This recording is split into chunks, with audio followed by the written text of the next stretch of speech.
You know, people don't talk about this enough. Everyone wants to manifest something, right? Everybody. That's why you're watching this video right now. Everyone wants their SP, their money, their peace, right? But guys, underneath all of that, underneath all of the things and the wants and the specifics, underneath all of it is something way simpler, right?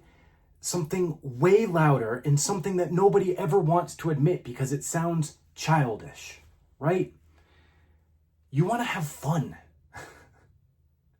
Truly, you want to have fun. Not perform, not impress, not survive, not constantly heal. Fun. All right? Guys, the ridiculous, like playful, easy kind of fun where everything just flows. The kind of fun you used to have before you started carrying every single version of yourself on their back. Who, you know, did anything but have fun. All the survival patterns and all the drama and the traumas and the kind of fun that isn't dependent on who texts you or who's making plans with you or what's going on out there, right? The kind of fun that, it doesn't matter how your day goes or how worthy you feel or what is reflecting back to you in this moment in the 3D. Or whether your life's in order or whether everything's going the way that you want it to go. And somewhere along the way, you forgot that's the whole point of being here. That's the whole point. You're here to have fun, right? But if you're being honest with yourself for a second, like, does your life look like someone who believes they're allowed to have fun? Are you having fun? Truly, are you? Or are you hung up on what's going on out there and the things you don't have and the SP and all the bullshit that's the state that's keeping everything from you anyways? But does it look like someone who wakes up expecting things to go well, expecting to feel wanted, expecting to enjoy their own existence? Or does it look like someone who's been bracing for impact for years? Waiting for the other shoe to drop, waiting for shit to go south? Because for most people, fun only shows up as a maybe or a fantasy when things start to settle, right? And the version of you who was meant to be here starts slipping away further and further. And you don't even notice it. So, guys, if you're already feeling that tiny sting in your chest right now, okay? And that's usually the point when my clients reach out. But because the problem isn't what you're trying to manifest. It has nothing to do with any of it. I promise you, okay? This channel is always about bringing it back to you. It's the awareness you're trying to manifest from, the identity that you're trying to manifest from. You can't see the identity that's running your life. And that's one thing that you actually need to see. So if you want help seeing that part of you that you can't see, my coaching link is always in the description, okay? But let's go deeper for a second here. There's a version of you that doesn't have to think about being fun. Okay? He doesn't try to be magnetic or interesting or have to have all these special hobbies. He doesn't perform confidence or rehearse worthiness, right? He just is. He's a version of you who laughs without checking who's watching, who dances when no one's looking, right? Who enjoys moments without tightening around them all the time, without having to brace all the time from that survival awareness, who walks into a room without scanning for danger or rejection, who actually lets life meet him instead of trying to manage every single fucking outcome. And the wild part is this. That version of you is the one your life wants. The one you naturally are. Neville said, change your conception of yourself and you will automatically change the world in which you live. Not fix yourself, not improve, not heal, right? But how can you change a conception that you can't even see? So you say you want to have fun, right? But what does your life actually tell you that you're actually living from, right? Look at your day. Look at your patterns. Look at the way you move through a room, a relationship, your own mind, your own imagination. Look at the expectations underneath your expectations, right? The ones you never admit. The ones you don't even admit to yourself. You can't even see them. Why does your 3D keep reflecting a version of you that won't let it in? right? Why do people around you get to live like the world's on their side while you live like every single fucking thing is a test, right? Your life's telling you something. And most people are too busy surviving their identity to hear it, all right? So one of my clients recently, she had this huge, amazing day. She was calling it like a theatric, like almost like a movie-esque day. And she wrote me this big email and wanted to hop on a call and tell me all about it. And she had a day where life literally bent itself around her, okay? Like she kept meeting people. She kept meeting what she called soul connections of these new friends who she just instantly connected with. She found this movie theater, like community center, which was a dream of hers that she wanted to start one day. Little known to her, there was one literally an hour away from where she lived. And she went, and it was just amazing. Doors open. She went to this psychic comedy club or show. And she went for the first show and she thought, I really want to go to the second one, but it's been sold out for months. There's no way I'd get a ticket. Owner overheard her in the corner, said, no, you stay for free. She got to stay for the second sold out show, second row. And she was the only person that whole night who was called up on stage out of hundreds of people. The first show, no one got called on stage. She got called on stage a second time. And it's like the person saw through her and saw exactly where she was and completely called out where she was within her awareness and within her life. And it not because she pushed, right? It wasn't because she affirmed all day and was trying to make something happen. Not because she was trying to manifest a good day. She just was. She was the good day, right? And everything else moved around her to support that and reflect back that good day, that amazing day, that movie-esque day. We love stories like that. But what nobody asks is, why isn't this your normal? Right? Like, why is this not your normal? Why do these days only happen to you like once a year or once in a while or never or only after something bad happens? Right? Why is magic something that you chase instead of something that finds you? I did a video on magic, the magic of manifesting, and I'll link it up above. But what does that say about the version that you're living from? Right? Like you can hear that and feel inspired. You can feel like the dopamine hit and you're like, oh my God, her day opened like it was waiting. Or you can hear that and you feel uncomfortable. And it's the discomfort that matters, guys. Because inspiration passes, right? The dopamine hit comes and goes. The video that makes you feel good will come. It'll get you on your ship for like 5 seconds. Then it goes right out the window the second you look at the 3D. Discomfort exposes. What identity is your life reflecting so consistently that days like this can't even find you? Your life already answered, right? Like, people say all the time, I want to feel light. I want to feel chosen. I want to feel joy. I want to feel happy. I want to feel free. I want to feel abundant. I want ease. I want magic. But your life doesn't listen to what you want, guys. Your life listens to who you're being without realizing it.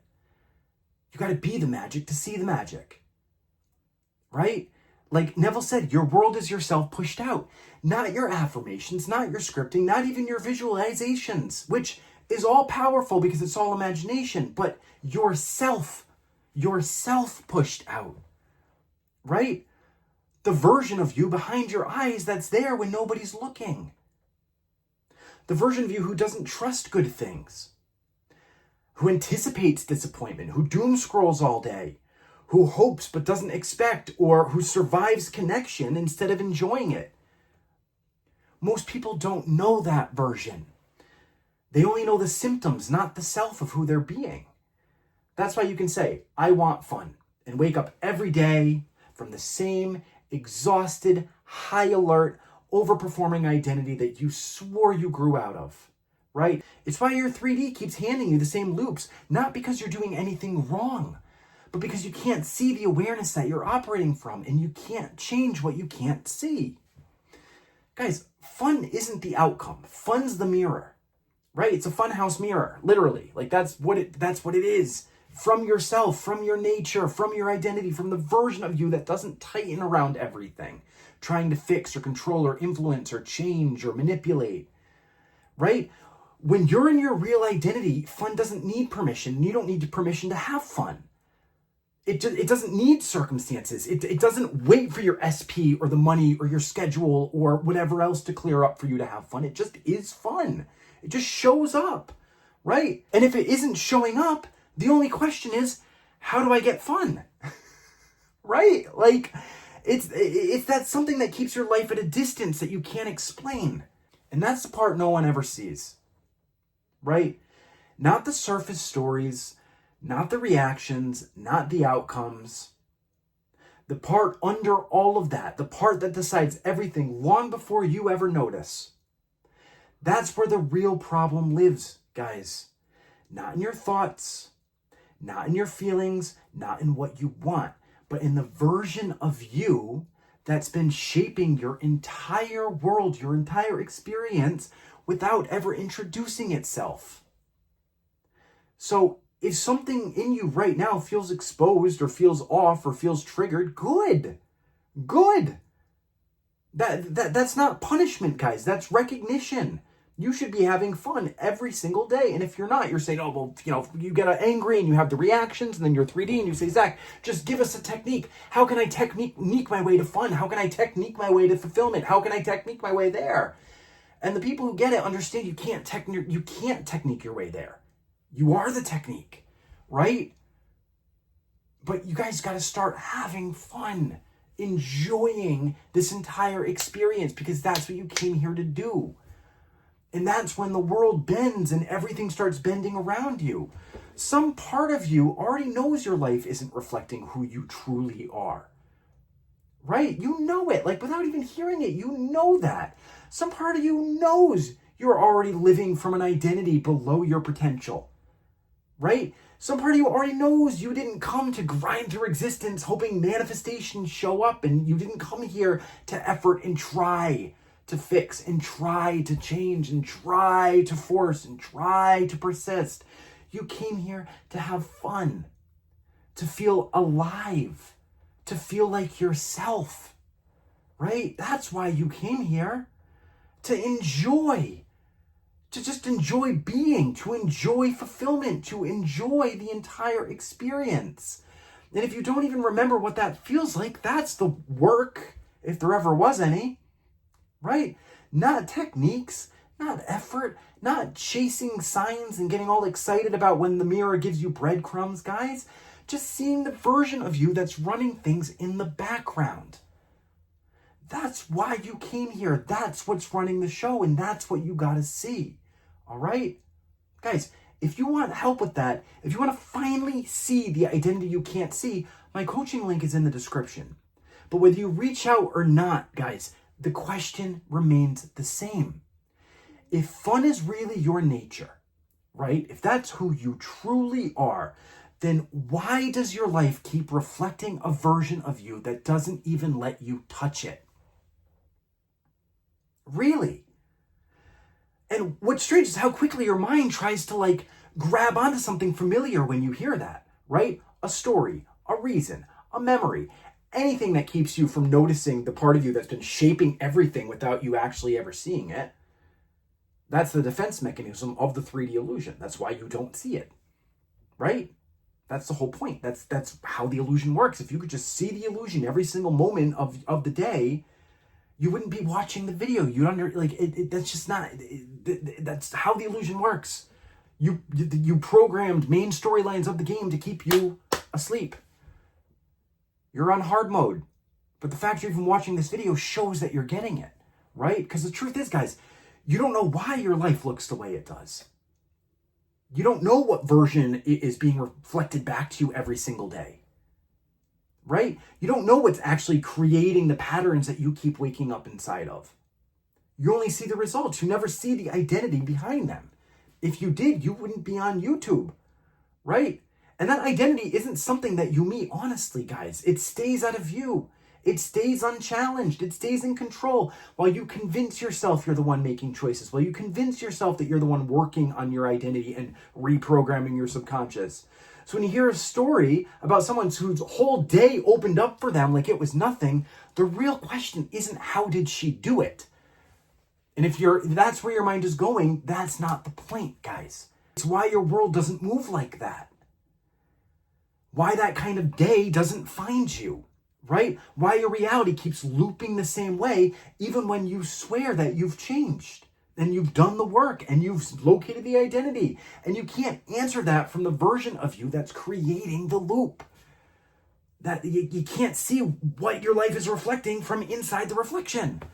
It's like you woke up in a mirror and you don't even realize that you're in the mirror. Like, you can't access the thing that's actually steering you. Right? For my anime people, to drop a Sailor Moon analogy. If you ever watch Sailor Moon, the Eternal movies, I think it's Eternal movies. I think it's also in the Super series at the end, when they get lost in the dream mirrors, right? And then the mirrors are trying to keep them asleep, and they don't realize that what's reflecting back from their awareness. And then when they realize that it's all a dream, then they come to and they're like, oh my God, but you're not even able to see it because you don't have, actually what they had was they had their own inner guardians that ended up talking to them and getting them out of it. So, I mean, that's like the same thing, but they didn't just magically say like, oh my God, this is a mirror. This is the identity. You can't see a reflection in the reflection. That's why it's the reflection. That's why you guys are finding it so difficult, right? And that's the part that no one wants to admit. Not because it's scary, but because it exposes how little of your life has been coming from the identity you think you're in. And it's mainly coming from the identity that you can't see. And it terrifies you because that's unknown to you. Of course, you can have, I have abandonment issues, I have this, I have that, I have the other thing, but you're not actually seeing the identity. You're just throwing loops on it, then trying to find this one little reason so you can just switch it instead of actually looking at the identity behind to really shift through. So nothing shifts, right? Nothing moves, nothing changes. Not because you're doing anything wrong, but because the part of you that would need to change, the part of you that would need to actually shift, is the part you've never actually seen. And until that's brought to view, you're not working with your life, guys. You're repeating it.